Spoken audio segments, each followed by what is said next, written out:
You have an avoidant ex, and luckily after they dumped you, you went into no contact, which is absolutely the very best strategy that you can use to get them to come back, assuming that's what you want. Because avoidants typically see their partners as clingy, smothering, needy, and controlling. And even if you weren't really that way, I can guarantee you they saw you that way, and their fears of you still being that way have to go away completely before they will even consider coming back to you. And that can take a lot of time, up to 6 months or more following the breakup, if you went into no contact and if you stay that way. But even if no contact is working on them, they don't always show it, and they're very unlikely to reach out directly too early on in the process. So in this video, we're looking at the 7 clear signs that your avoidant ex is struggling in no contact, but hiding it. So let's talk about it. And like a lot of the things that I talk about on my channel, what we're looking for here with these 7 ways are changes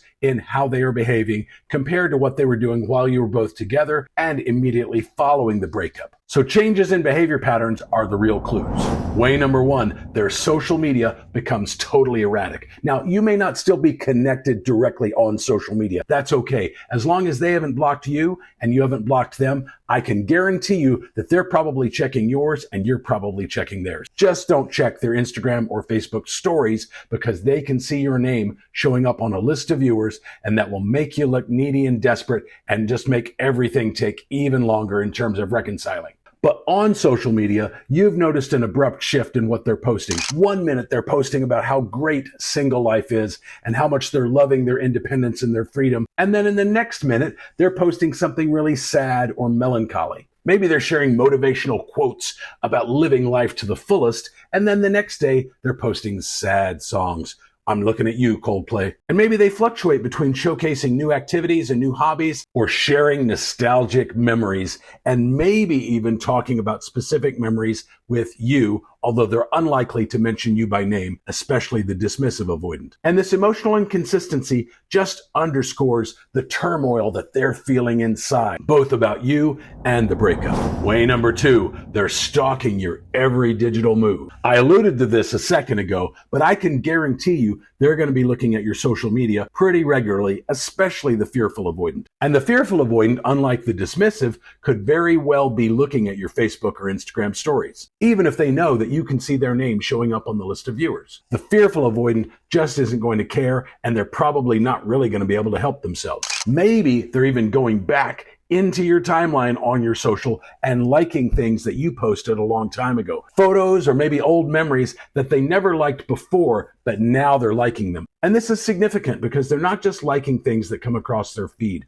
They're actively having to go to your timeline and then scroll down into your history and find things that they never liked previously and like those things now. So that tells you that they're actively stalking your profile. But they're not likely to be commenting, especially the dismissive avoidant. But this digital attention just kind of showcases their obsession with you, even if they're not ready to actually say anything. And even if they still want to maintain the illusion of moving on. Way number 3, they're gathering intelligence about you. They're checking in with mutual friends. Now, the dismissive avoidant is probably just going to be doing this kind of discreetly with one mutual friend that they really trust. The fearful avoidant is going to be all over the place and probably checking in with all of your mutual friends. And they're going to be asking about your well-being, your state of mind, how you're handling the breakup, and if you're seeing anybody new.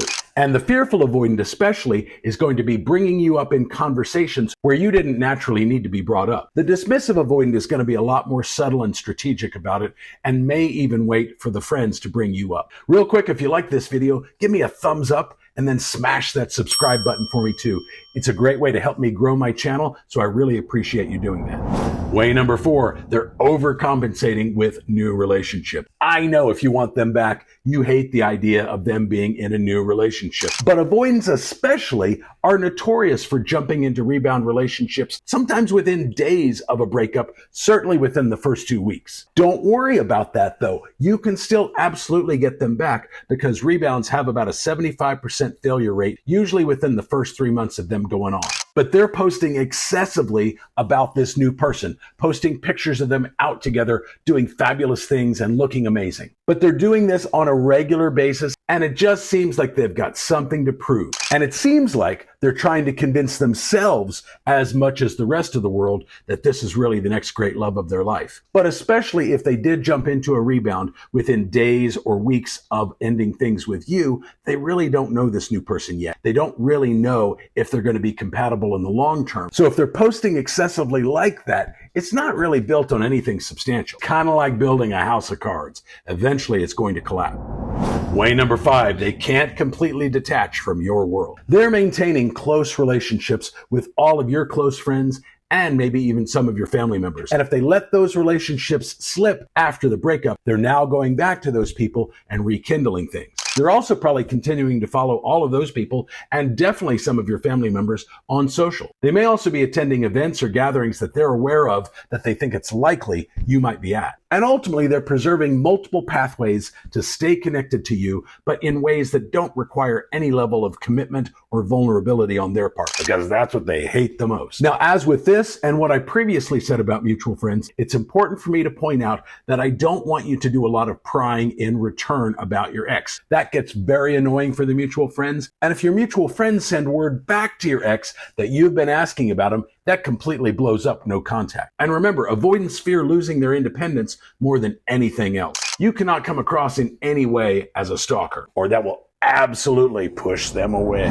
Way number 6, they send indirect messages through social media. Many times, exes, especially avoidant exes who are terrified to reach out to you directly, are going to send indirect messages through social media. They may be posting songs that they know you love, or maybe songs that you introduced them to, or maybe even your song. They might also be posting quotes or memes or sayings that they know are meaningful to you. Maybe they're posting shared memories about places that the two of you went or talked about going to, and especially the fearful avoidant might even be bold enough to actually post pictures of the two of you together in one of those places. The dismissive avoidant is very unlikely to do that though. But it just seems like almost everything they're posting is specifically designed to get your attention. Guess what? It probably is.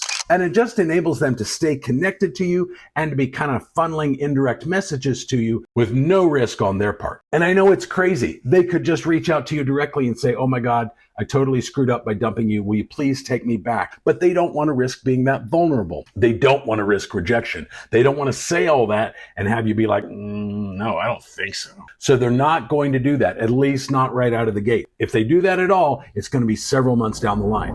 And way number 7, they create weak excuses to make contact. They text you about suddenly finding some of your belongings at their place weeks or months after the breakup. Or they ask about shared accounts that the two of you still have. Maybe there's some bill that the two of you shared, or maybe just practical questions that they could easily Google the answer to. Maybe they're sending accidental messages or texts to you. And if you respond to that, they claim they accidentally sent that to you and they really meant to send that to somebody else. Now, if that's true, what that tells you is that they were on your contact page in their phone. But most likely, that's complete BS. And each contact attempt just gets more and more desperate as their struggles with no contact intensify. But even if you're seeing all of these signs, stay in no contact. No contact is working if you're seeing multiple signs like this.